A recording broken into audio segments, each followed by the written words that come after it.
Toc toc toc. Bonjour les petits curieux, c'est Marion du Populaire du Centre. Est-ce que ça vous dit de connaître tous les secrets des camions de pompiers? On va demander à Johan, il est adjudant-chef à la caserne de Beaubreuil à Limoges. Allez, suivez-moi.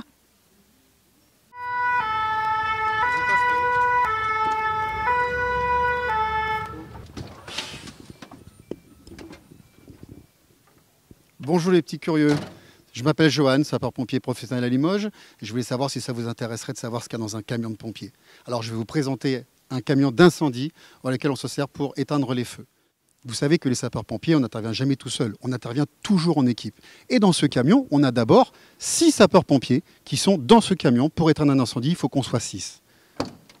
Voilà. Donc vous avez un sapeur-pompier qui descend habillé tout le temps comme ça.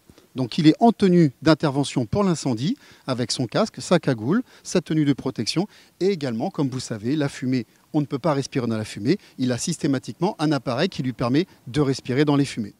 Maintenant, je vais vous présenter le matériel. Vous savez très bien que pour éteindre un incendie, il nous faut de l'eau. Sauf qu'on ne la voit pas, l'eau. L'eau, elle est cachée dedans. Derrière, il y a une grosse cuve où il y a 4000 litres d'eau.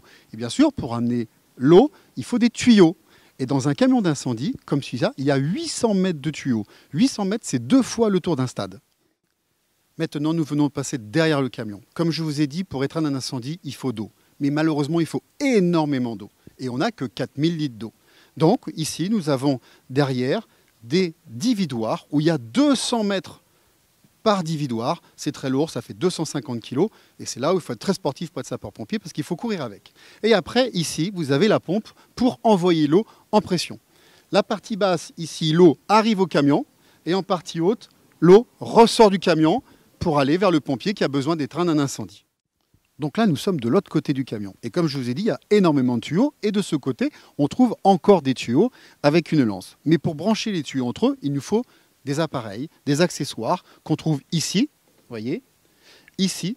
Et après, on a également des lances.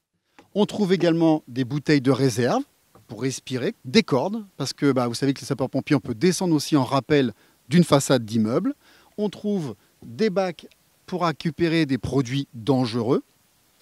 On a encore des tuyaux, un gros ventilateur pour pousser les fumées, pour souffler les fumées. Et après, on intervient aussi sur les feux de cheminée. Et enfin, pour finir, je vais vous faire voir le bouton magique. Ce fameux bouton. Celui-là. Et voilà les petits curieux. Maintenant, vous connaissez tous les secrets d'un camion de pompier.